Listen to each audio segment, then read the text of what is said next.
Ooh, it's a beautiful morning. I never thought that I could love a place like Baldwin Park the way I do.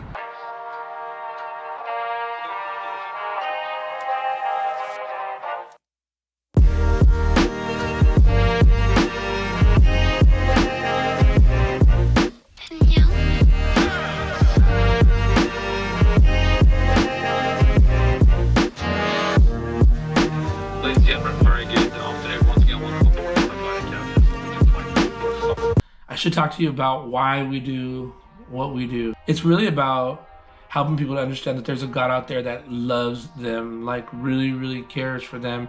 When you really experience it like we have, like you have to tell people, you have to sing about it, write about it, make vlogs about it. It's life-changing. The love of Jesus is life-changing. Everything that we do here is an expression of that.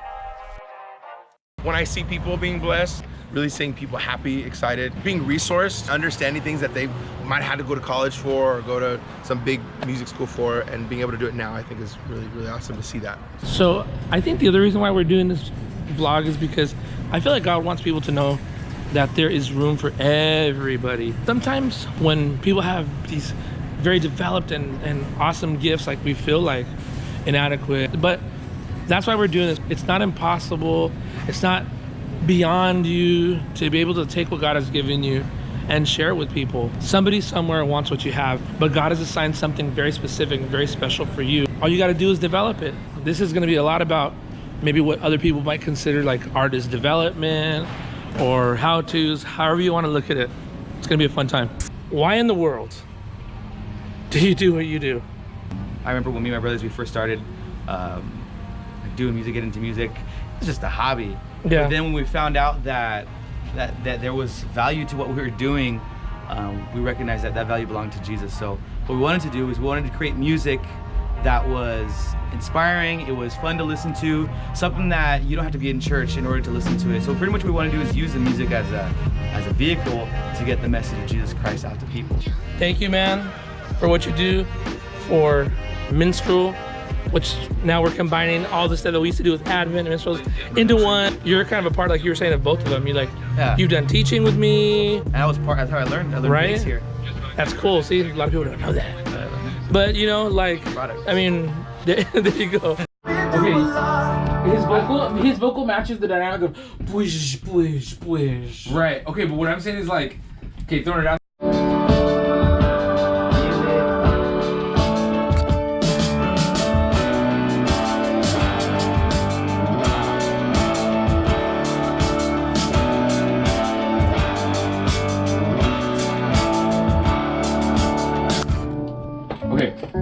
Legacy.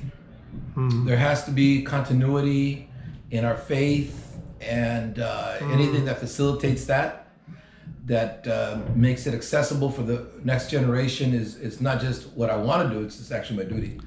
All right, guys, we're here with Phil Delgado. We lovingly call him Phil Gatto. I've seen the vision that you've had for musicians and minstrels. I believe I am a product of minstrels and even Advent Record really equip, kids to even, we've had elderly people in classes. And to see That's true, we've had every age, huh? Yeah, from 8 to 12 weeks, to see them in person go from not knowing how to play anything to, 8 to 12 weeks being able to play songs, to me is really, I want to say a miracle, because if you told me when I was starting you could play in 8 weeks, like, I would have laughed at you. On the spiritual side of it, there's a need for musicians, good musicians, anointed musicians. We help train those musicians. I can only play at one church on a Sunday at a time. Rudy can only sing at a church one Sunday at a time.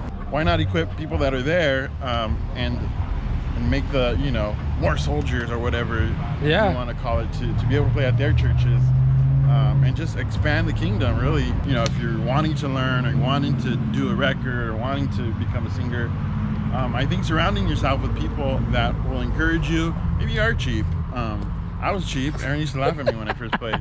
He didn't tell me. Now that I look back, I'm like, dude, he used to laugh at me when I played. But he would support me, like, dude, you can do it. Even now, yeah, you can do it. These cool chords or whatever. It's funny. But having a good support system, surrounding yourself with people that'll will lift you up. I remember one time, don't do this, I don't recommend. I told one of the praise singers, I won't say her name, to shut up. But I repented. But That's funny. I mean, just you gotta. For me, I had to adapt and really pray. Like it was a totally different environment for me. Right. But I think when I first started coming, I was you were teaching me. That's awesome. We had private minstrel lessons. That's the first time Aaron left it. But no, that's thank God. It's not true. I just don't believe him. I was kidding. Thank God. Through being consistent with it, I was able to adapt. That's awesome. One thing I think we've done that I don't even think we realize we've done is we've shown people like I bet when people look at Baldwin Park, they probably go like, what good could come out of that little Sure. studio, little church? Yeah, That's the studio, this guys. is it. Like this is Boom. where Dove Award-winning records have come out of and stuff like that. And I think that for me, at least personally, I thought that. Okay, first of all, I thought worship episode was like a church. So I always thought like the church that you were the worship leader at was this huge church. That's and then so we come here and funny. it's small, but there's so much influence. And I remember thinking like, man, if a tiny little studio, a small church, bunch of humble people could make such big of an influence. Ain't that humble? What are we? No, yeah, but I'm just kidding. what are we showing people who come to our school? Right. Like they can go, man, okay, well, if this much good could come out of Baldwin Park, and that's really for me. I remember thinking like, man, if Aaron's doing all this, living humbly in a small studio, little church, like what could I do at my little humble area that I'm from? Right. And I think we're helping other churches go back to the church, and we've seen a big shift in people's culture. Ooh, I was gonna say that's a big why, like right there. For them to leave and go, wow, okay, wait, they're doing it at their church. Look at all their marketing. Look at how they're doing their graphics and their video, and their music's good, and they're using tracks. And we're not some mega church. We're Right. not Lakewood. We're not even the big church down the street. Faith. Sure. Look at all the influence, and look how much excellence there is with a small band, all humble people who all come from minstrels. Like, I think that's something I don't think we realize we're telling people. Yeah, I think there's a misconception for churches that maybe are just starting or don't have musicians, or like you said, they don't have good marketing. Like it's too hard, it's too expensive. Yeah. You can't do it. But I mean, like Rudy said, like we're living proof. Like, I wish you could show our. I mean, I love our church, but we're not in the nicest of neighborhoods. We're not. But we do have an awesome Gardunos right there. Look how loud our AC is. Now you can't even hear diesel truck. a diesel truck. But yeah, I mean, I think part of what we do is kind of getting rid of that misconception. We're unveiling. I think we don't realize that. I think, sorry, Phil. I think we're totally ripping the veil for people and being like, look how cheap it is to be excellent. And you don't have to be like, oh my God, millions of dollars in marketing and blah, blah, blah. I really feel like that's one of the very, very big keys that people have to understand. Like, I came from, I've worked at different churches before while being here as my home church.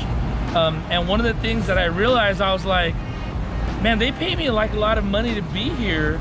You know what I mean? And after I'm gone, they're gonna pay the next guy. I was actually there. The guy before me, they were paying more than they were paying me. Yeah. And I thought to myself, man, they're gonna just pay people that are gonna keep on leaving them when they could invest in people that will be planted in their church. There's right here. There's your investment right here, brother. You know what I mean? And now you like, can pastor. But so anyways, I think that's part of why we do what we do too. Yeah. Like to help people to understand you have to change your paradigm when it comes to building a ministry. Yeah. You know, when it comes to building a ministry, if you have to outsource absolutely everything you do, like what Rudy was saying, from graphics, that's what we talked about at Minstrel's conferences here. Yeah. From graphics to musicians to all this kind of stuff that a lot of people pay lots of money for. Honestly, I know it and the church knows it. Without volunteers, without investing into people at home, we would never have anything that we have right now. My advice would be start now, start at this point, make today the starting point, and then eventually you're gonna walk into the dream that God has given you. Peace out. All right, this song, me and my wife love to hate. Hey girl, I think I wanna marry you. Looking for something dumb to do. Yeah. I think I want to marry you. I'm not sure. I think I do. Yeah, it's because like- I'm looking for something dumb to do. This is a perfect example of how powerful music is.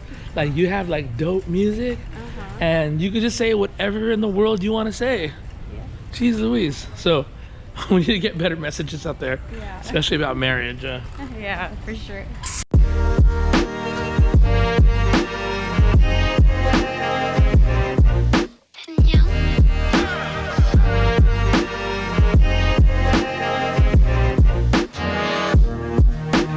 completely different for